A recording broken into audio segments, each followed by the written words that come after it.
Hello friends, good morning, જય શ્રી કૃષ્ણ. કેમ છો બધા? હોપ બધા મજામાં જશો and welcome back to our new vlog. તો આજનો ફાઇનલી આપણે નવો વ્લોગ ચાલુ કરીએ છીએ. તો સવારમાં અત્યારે 9:30 જેવું થઈ ગયું છે અને વાણી જાગી ગઈ અને નાસ્તો પાણી કરાવ્યા છે અને સવારનું થોડુંક કામ રૂટીન પૂરું થયું છે. થોડુંક કચરા પોતાને એવું બધું બાકી છે. કચરા નીકળી ગયા, પોતા બાકી છે અને બસ વાણીને તૈયાર કરવાની છે અને આંગણવાડીએ મોકલવાની છે. પણ હવે જોઈએ છીએ આજે વારો આવે છે કે નહીં, કેમ કે આજે તો અત્યારમાં વરસાદ ચાલુ થઈ ગયો છે અને શાયદ રવિવારથી વરસાદી વાતાવરણ આપણે છે. હજી સુધી તડકો નીકળ્યો નથી. તો આજે બુધવાર છે, તો 3-4 દિવસથી આમ વરસાદનું વાતાવરણ ચાલુ છે. 2 દિવસથી તો ધીમો ધીમો વરસાદ આવતો હતો. ફાઇનલી આજે ફાસ્ટ વરસાદ થોડોક આવે છે. ચલો પહેલાં તો તમને વરસાદ સાથે મુલાકાત કરાવી દઉં કે કેશોદની અંદર અત્યારે કેવો વરસાદ પડી રહ્યો છે. 9:30 વાગે તો તમે જોઈ શકો છો ફૂલ રેન અત્યારે આવે છે. બાકી તો ધીમો ધીમો ઝરમર જ અત્યાર સુધી આવ્યો છે. તો આજે ફાઇનલી ફૂલ વરસાદ આવી ગયો છે. તો ચાલો વાણીબેન ને મમ્મી બધા શું કરે છે એ પણ બતાવી દો અને વરસાદ કેવો આવે છે એ પણ તમને બતાવી દો. તો જુઓ, વરસાદ કંઈક આ રીતે અમારે આવી રહ્યો છે.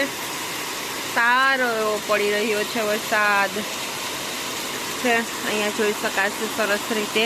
તો જો ફાઇનલી અમારે અહીંયા કારખાનું હતું તો ચેન્જ થઈ ગયું અને ત્યાં આવી ગયો છે માર્બલનું. અને જો દંદુડા પડે છે ને એ ઉપરથી ખબર પડી જાય કે વરસાદ કેટલો ફાસ્ટ આવે છે એ જુઓ. અને રોડમાં શાયદ પાણી ભરાઈ ગયા હશે. જો અહીંયા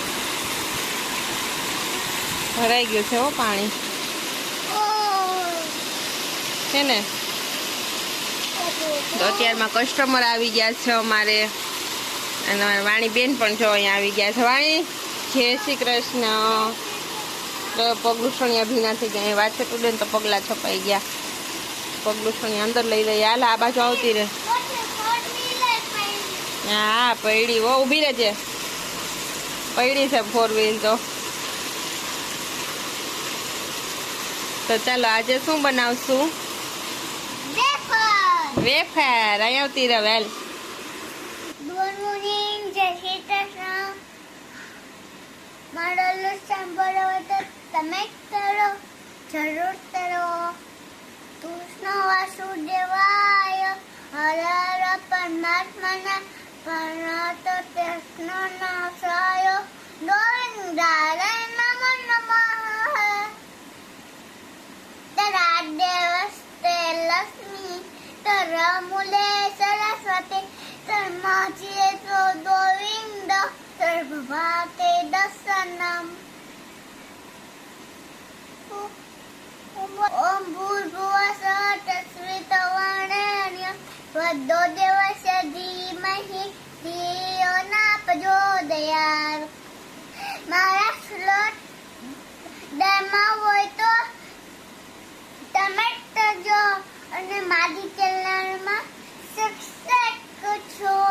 ગુડ. વાણી ખુશ થઈ ગઈ અને શરમાઈ પણ ગઈ, કેમ કે એને પહેલી વાર આટલા 3 શ્લોક એકી સાથે બોલ્યા હે. તો સારું એવું વાણીબેનનું નોલેજ વધારી રહ્યા છીએ અને બસ આગળ આવી રીતના એને યાદશક્તિ સારી છે તો બધું સરસ શીખવાડી દઈએ. તો એને આજે કીધું કે મારે બોલવું છે એ કે મેં કીધું તો બોલ.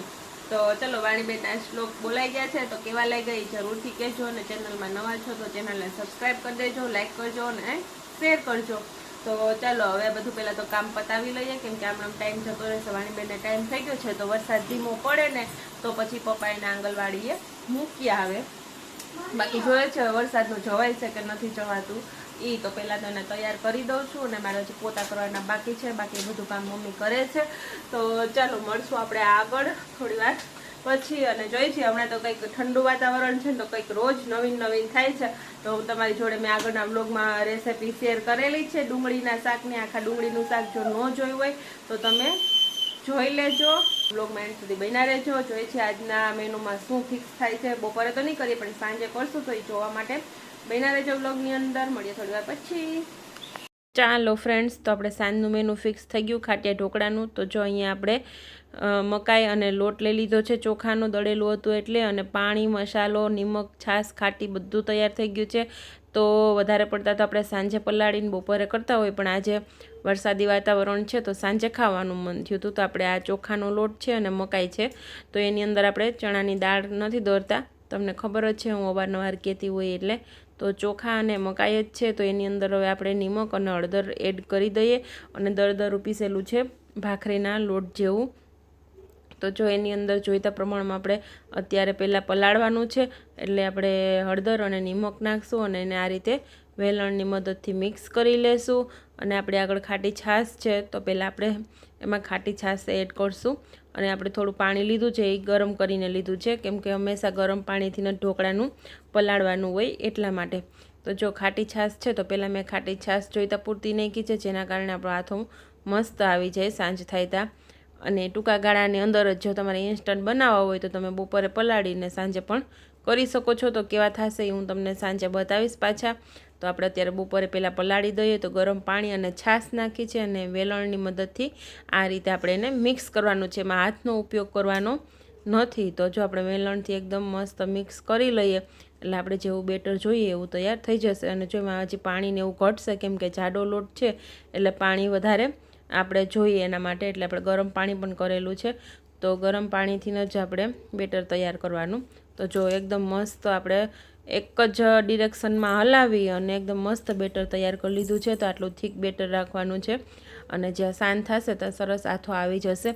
ને એમાં આપણે એક ખાસ વસ્તુ એડ કરવાની છે, મેથીના દાણા. સૂકી મેથી જે હોય આપણે શાક કરવાની, એના તમે 15થી 20 દાણા લઈ અને આ રીતે નાખી દો, એટલે એનો ટેસ્ટ એકદમ મસ્ત ગજબ ટેસ્ટ આવે, એવું તમે ક્યારેય ખાધો જ નહીં હોય એ રીતના. તો જો આપણું બધું મિક્સ થઈ ગયું છે, હવે આને આપણે ઢાંકી અને સાંજ સુધી મૂકી દેવાનું છે. તો અમે લોકો આ કોટનના કાપડની અંદર ઢાંકીએ છીએ. તો એક મોટું બધું કોટનનું કાપડ છે, જે બાચકા ટાઈપનું છે, જાડું પણ છે, તો એની અંદર આ રીતે અમે વીંટી લઈએ છીએ, જેના કારણે ગરમ રહેશે હૂંફમાં, અને એનો આથો પણ બહુ મસ્ત આવી જશે. તો જો આ રીતના ફરતી બાજુથી આપણે ઢાંકી દેવાનું, એટલે આપણો ડબરો ઢકાઈ ગયો અને ગરમ રહેશે. એટલે આને આપણે એવી જગ્યાએ મૂકી દેશું જ્યાં ડાયરેક્ટ આપણે રૂમ ટેમ્પરેચરની અંદર ન આવે, જ્યાં આમ થોડીક હૂંફ વળતી હોય અને ગરમી લાગતી હોય, એ રીતના કોઈ પણ ખાંચામાં કે ગમે ત્યાં આપણે એવી રીતના ઢાંકીને. અને અત્યારે તમને ટાઈમ બતાવી દઉં છું, 2:15 જેવું થયું છે. તો મેં 2:15 વાગે પલાળેલું છે. સાંજે અમે કરવા ટાઈમે હું તમને બતાવીશ કેવો આથો આવ્યો છે એ. તો ચાલો આપણે જો હવે હે ને આથો જો કેવો આવ્યો છે, અત્યારે એકદમ મસ્ત આવી ગયો. તમે હમણાં જોશો ને એટલે તમને આઈડિયા આવી જશે. હું હલાવું છું તો મસ્ત બબલ્સ થવા માંડ્યા છે, અને જો જોઈએ ને ત્યાં જ આપણને ખબર પડી જાય કે આપણો ફૂલીને એકદમ મસ્ત આથો આવી ગયો છે. તો અત્યારે ટૂંકા ગાળાની અંદર જ બહુ સરસ આથો આવી ગયો, પણ અમારે કમનસીબે હે ને લાઇટ નથી, એટલે હું તમને જાજો વ્લોગ બનાવી નહીં શકું, કેમ કે એમાં હે ને વારાય લાગે, અને લાઇટ ન હોય ને એટલે આપણે બનાવવાની વ્યવસ્થિત મજા પણ ના આવે. પણ જેટલું બનશે એટલું હું બતાવીશ. અત્યારે જો મેં બેટરી ચાલુ કરી છે, અને બેટરી ચાલુ કરીને હું બનાવવાનું ચાલુ કર્યું. એટલે તો ફાઇનલી આપણે એક ઘાણવો બની ગયો છે, અને ત્યાં આપણા નસીબ સારા હતા તો લાઇટ પણ આવી ગઈ છે. તો હવે જમવાવાળા પણ આવવા માંડ્યા છે, એટલે જો આ ઘાણવો ચડીને એકદમ મસ્ત થઈ ગયો, તીખો અને મોરો બંને કર્યા. એમાં આપણે ધાણા પણ નાખ્યા છે, અને તમે બધી અલગ અલગ વેરાયટીના લસણવાળા પણ બનાવી શકો છો. તો આજના વ્લોગને આપણે અહીંયા પૂરો કરીએ. તો આજનો વ્લોગ કેવો લાગ્યો એ જરૂરથી કહેજો, કમેન્ટ કરજો, લાઇક, શેર અને સબસ્ક્રાઈબ